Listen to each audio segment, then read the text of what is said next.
వదినా, నేను కొంచెం బయటకు వెళ్తున్నాను. మీ అన్నయ్య వస్తారు, కూర్చోమని చెప్పి కొంచెం టీ పెట్టి. వదినా, మీరేమనుకోకపోతే అన్నయ్య వచ్చి వెళ్ళాక బయటికి వెళ్ళండి వదినా. ఏంటి వదినా, మీ అన్నయ్య వచ్చేది? ఎవరో కొత్త వ్యక్తి వచ్చినట్టు టెన్షన్ పడుతున్నావు ఎందుకు?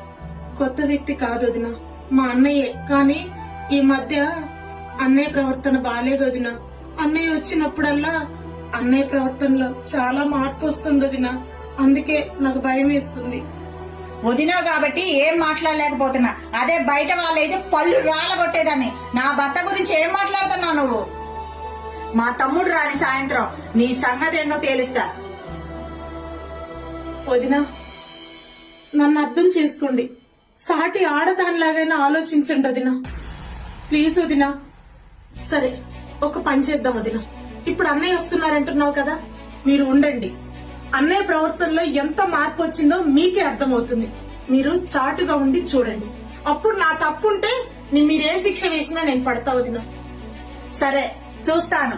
మా ఆయన తప్పు లేదని నాకు మాత్రం తెలిస్తే మాత్రం నేను ఇంట్లో నుంచి గెంటేస్తాను. అన్నయ్య, వదిన బయటికి వెళ్ళారు, కూర్చోండి, మంచిని తీసుకొస్తాను. బయటికి వెళ్ళిందా?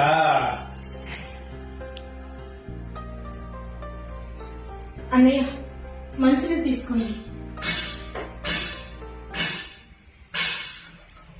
వదలండి అన్నయ్య, వదలండి. అన్నయ్య ఏంటి అన్నయ్య? నువ్వేమన్నా తోడబుట్టిన చెల్లివా? వదలండి అన్నయ్య, వదలండి అన్నయ్య. మీకు నేను చాలా సార్లు చెప్పాను, మీరు ఇంటి అల్లుడు, మీరు ఇలా చేయకండి. ఏంటే వదిలేది?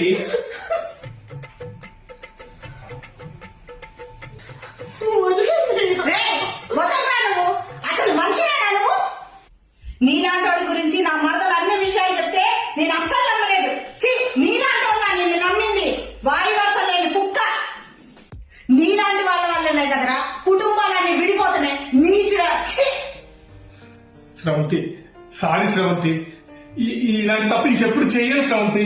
మళ్ళీ రిపీట్ అవ్వదు శ్రవంతి. ఈ ఒక్కసారికి నన్ను క్షమించు. ఏదో క్షణికావేశంలో జరిగింది శ్రవంతి. ప్లీజ్ శ్రవంతి. ఒక్కసారి ఈ బుద్ధి పుడితే సచ్చేదాకపోదురా నీచుడా. నువ్వు ఇంకా ఇక్కడే ఉంటే నిన్నేం చేస్తానో నాకే తెలీదు. మా వాళ్ళు వచ్చారంటే నిన్ను చంపేస్తారు. బయటికి నడు.